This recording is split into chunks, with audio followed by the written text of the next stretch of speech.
En este video vamos a ver lo que es la auscultación de los focos cardíacos. Lo primero que debemos de hacer es presentarnos con el paciente y decirle el procedimiento a realizar. Buenas noches, mi nombre es Adolfo, voy a ser su enfermero y vamos a hacer una exploración física de sus focos cardíacos. ¿Sí? Gracias. Bueno, de favor le pido que se quite su camisa.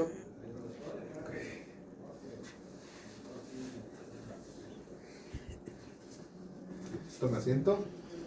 Derechito, hay que poner al paciente en posición sedante o sentado.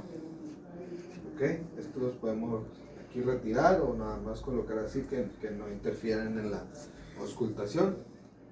Y lo primero que vamos a auscultar es el foco aórtico. Este foco aórtico se ubica en el segundo espacio intercostal parasternal del lado derecho. ¿Cómo lo ubicamos? Ubicamos lo que es la clavícula, después aquí la primera costilla, primer espacio, segundo, y a este nivel está segunda costilla, y aquí a este nivel está el segundo espacio intercostal. Colocamos nuestro estetoscopio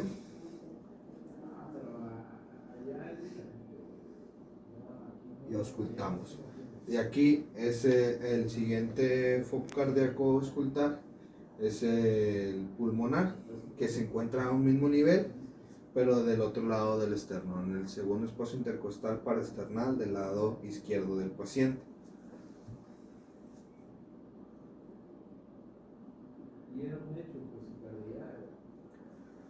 Ok.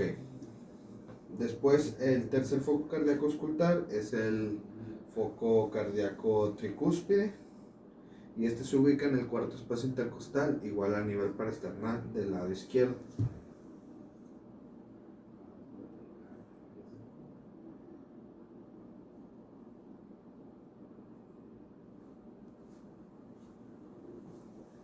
Y el último espacio auscultar, el cuarto, está un nivel más abajo, un espacio intercostal más abajo, a nivel del quinto, en la línea medio clavicular. Tenemos la clavícula, la línea medio clavicular baja hasta aquí y se ubica de este lado.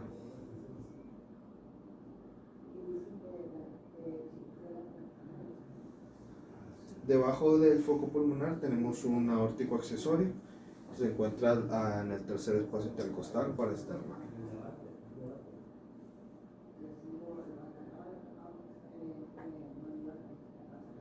Y esos son los focos cardíacos a auscultar. En estos sonidos percibimos un sonido de tum-ta, donde el primer sonido del tum hace referencia a un sonido sistólico, de la presión sistólica, donde se cierran las válvulas las auriculoventriculares, que son la tricúspide y mitral, y la eyección de la sangre. Y el ta es la presión diástole, donde se cierran las válvulas semilunares, que son la aórtica y pulmonar, y es el llenado ventricular.